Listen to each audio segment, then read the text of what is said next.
আসলে কাকে দায়ী করা উচিত এটা তো মানে যদি বলি 6 মাস পরে যে আমরা যে হচ্ছে জানতে পারতেছি এটা তো অবশ্যই রাষ্ট্রের দায়ী। যারা আসলে এই এখন বর্তমানে যারা সরকারে আছে এবং তারা তো অবশ্যই কোনোভাবে এই দায় এড়াইতে পারে না যে মানে আমাদের তো আমরা শুধু যে আমি আমার কথা বলছি তা না, আপনারা আইনজীবী ভাইরা আছে, ইভেন আমাদের যারা আছে সারা দেশের মানুষেরই তো জানার অধিকারটা ছিল। সারা দেশের মানুষই তো এই ব্যাপারটা নিয়ে কনসার্ন ছিল, বাট কেউই তো জানতে পারে নাই। হয়তো তারা কিছু মানুষ জানতে পারছে, বাট তারা কেন এই জিনিসটা বাইরে প্রকাশ করে নাই এটাও তো আসলে একটা সন্দেহের বিষয়। ইভেন মানে এখন আমরা হয়তো জানতে পারতেছি, মানে আমরা তো আগে থেকেই জানি যে হচ্ছে 5 তারিখের পরে হচ্ছে অনেকে পালাইছে। এখন আমি কিভাবে বলবো যে হচ্ছে যে অন্য কোনোভাবে পালিয়ে যে এখন সেইটার উপরে দায়ী চাপিয়ে দেওয়া হচ্ছে না, সেটাও তো আমরা বলতে পারি না। ধরেন হয়তো 5 তারিখের পরে হয়তো অন্য কোনোভাবে পালাইছে, এখন কিন্তু যখন ধরা মানে জিনিসটা সামনে আসছে এখন বলা হচ্ছে হয়তো 6 তারিখে পালাই গেছে, কারণ তখন তো আসলে সারা দেশে অনেক জায়গাতেই পালাইছে অনেকে। এখন আসলে এই জিনিসটা তো একদম সম্পূর্ণ ধোঁয়াশার মধ্যে রয়েছে। এখন এটা সঠিক যদি আমরা কোনো হচ্ছে একটা মানে বলা যায় যে কোনো জবাব না পাই বা সরকার থেকে যদি এই বিষয়টা ক্লিয়ার করা না হয় তাহলে তো আমরা কিছু বলতে পারতেছি না।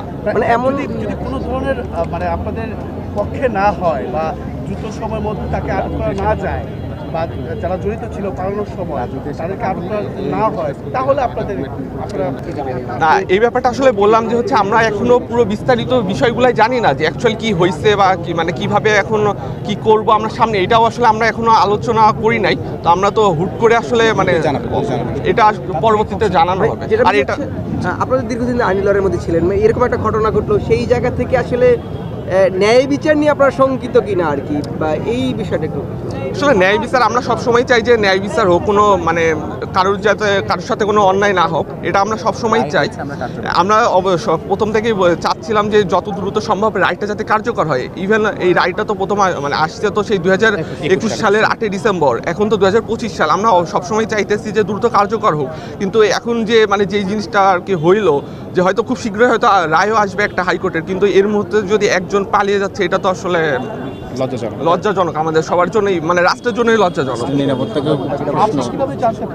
আচ্ছা, আমি মূলত জানতে পারছি যে হচ্ছে আজকে আমাদের হচ্ছে হাইকোর্টে যে আপিলের শুনানি চলতেছিল এই ফেব্রুয়ারির হচ্ছে 10 তারিখ থেকে, তো সেখানে আজকে হচ্ছে শেষ শুনানি চলতেছিল। তো সেখানে আর কি হচ্ছে যখন 20 জনের আসামি পক্ষের আইনজীবীরা হচ্ছে যুক্তিতর্ক উপস্থাপন করার পরে যখন হচ্ছে বলা হয় যে হচ্ছে আর কেউ বাকি আছে কিনা, আরও 5 জন যেহেতু আছে, তো সেই ক্ষেত্রে হচ্ছে মানে একজনের হচ্ছে যাবজ্জীবন আছে, তার ক্ষেত্রে আইনজীবী দেয় নাই, আর 3 জন হচ্ছে আগে থেকে পলাতক ছিল। তো তখন আর কি আরেকজনের ব্যাপারে যখন জানতে চাওয়া হয় তখন আর কি রাষ্ট্রপক্ষ থেকে বলা হয় যে হচ্ছে যে সে হচ্ছে 5 আগস্টের পরে পালিয়ে গেছে। তো এই জিনিসটা তখন হচ্ছে উপস্থিত ছিল বা আমাদের পরিবারের সদস্য যারা উপস্থিত ছিল কোর্টে তারা সেখান থেকে জানতে পারে। এরপরে হচ্ছে আমরা এখনো হচ্ছে আর কোনো কিছু জানতে পারি না। তাহলে কি বিচার ব্যবস্থা একটা অবনতি হয়েছে এইভাবে বলবেন? বিচার ব্যবস্থার অবনতি না, বিষয়টা হচ্ছে যে আমাদের এটা স্বরাষ্ট্র মন্ত্রণালয় কারা কর্তৃপক্ষ। এটা তো আসলে মানে আমরা বিচার বিভাগের সাথে আসলে দায়টা আসলে দিতে পারি না, কারণ এটা তো দায়ভার তো আসলে ছিল স্বরাষ্ট্র মন্ত্রণালয় বলি বা এবং কারা কর্তৃপক্ষের দায়ভার হচ্ছে এটা যে হচ্ছে আসামিদের ব্যাপারটা দেখভাল করা, তো অবশ্যই দায়ভার তো তাদের। এখানে